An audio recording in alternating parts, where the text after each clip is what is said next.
The Biden administration is struggling to respond to a new surge of migrant children at the country's southern border.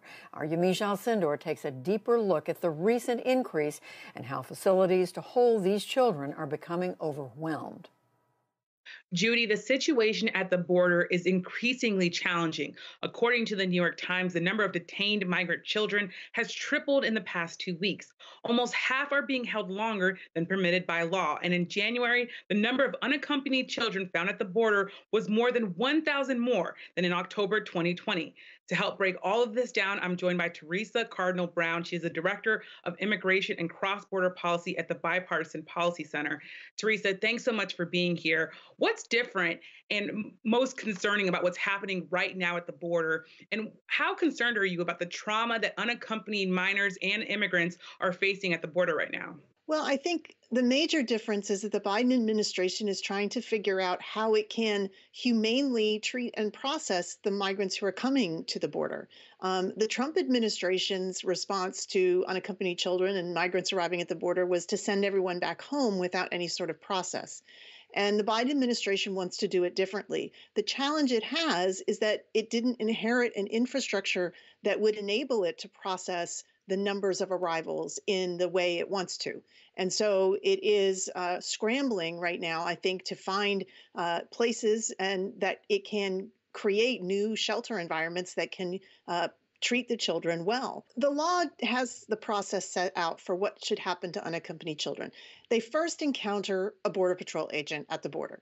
The Border Patrol agent would take them back to a Border Patrol station, which is like a police precinct. It's a jail.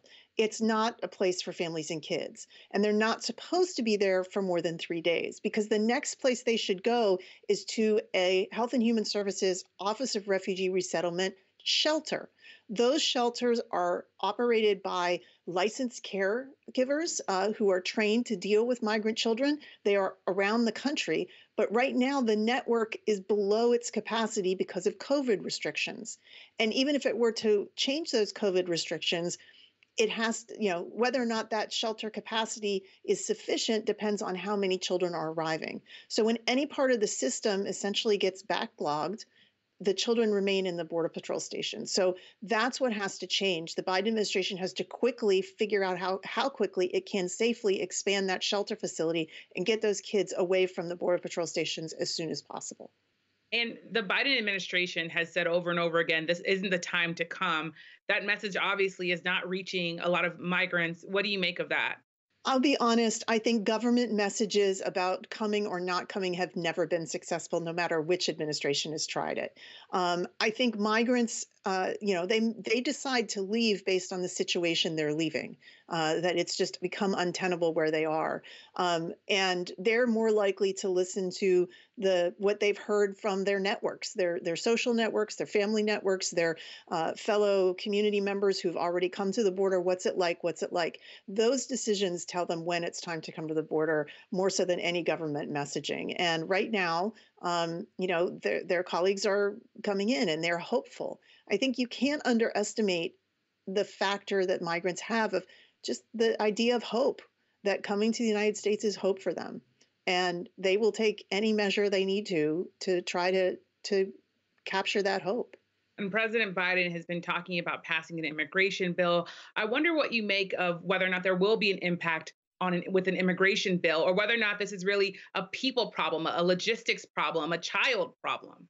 This problem is a logistics problem. The law is clear what should happen to children. What the Trump administration did was supersede the immigration law with its Title 42 COVID order to send people back, to send the children back to the places they were fleeing. Biden is trying to abide by the immigration order, but it's a capacity problem. His attempt at immigration reform wouldn't necessarily address this particular problem. Other than that, it would or might create new legal pathways for people to come so they wouldn't be arriving illegally at the border. What do you make of the Republican Party and how they've been talking about immigration? They've been saying that President Biden is not handling the situation, that is untenable, they say. They also say that there are immigrants being allowed in this country who might spread COVID-19. What do you make of that? Right now, there doesn't seem to be any indication that the migrants are bringing COVID at any greater rates than is already happening in the United States. But that's part of the logistics problem he has to work out. I think Republicans are just going to be critical because that's what they do, and Democrats were critical of Trump. But I think really the focus has to be on how to best manage this issue at the border for the safety of the children. A tough situation. Thank you so much for joining us to talk about it, Teresa Cardinal Brown of the Bipartisan Policy Center. Thank you.